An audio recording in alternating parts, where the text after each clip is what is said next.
la gouvernance sécuritaire. Parmi les raisons de la prise du pouvoir, la situation sécuritaire se trouve au premier plan du premier message à la nation du président de la République. Le contexte mondial aidant, la sécurité se détériore dans certaines parties du territoire national malgré les efforts consentis par les autorités et nos forces de défense et de sécurité. Les hommes et femmes, civils et militaires, sont régulièrement victimes d'attaques des forces du mal dans des zones infestées. C'est pour cette raison que le Front patriotique pour la souveraineté demande aux autorités de tout mettre en œuvre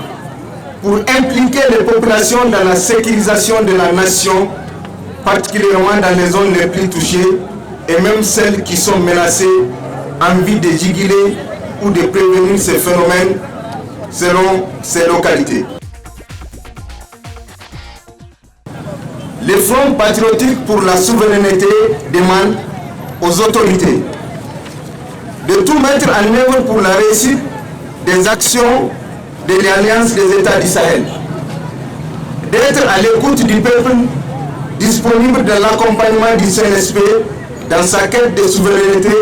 en améliorant les imperfections de la gouvernance, de réviser les lois jugées liberticides, de faire comparaître toutes les personnes impliquées dans les affaires jugées scandaleuses, d'éviter la précarité sociale à nos FDS et de les doter de moyens militaires sophistiqués des dernières générations, de revoir toutes les mesures impopulaires, notamment le récent contrat liant la ville de Niamey à Intrans, de respecter les droits individuels et collectifs,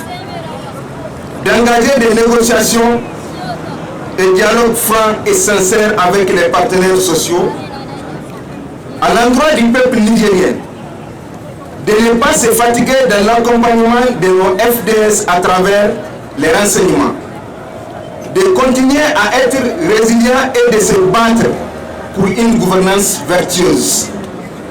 de rester mobilisés et unis pour la défense de la patrie.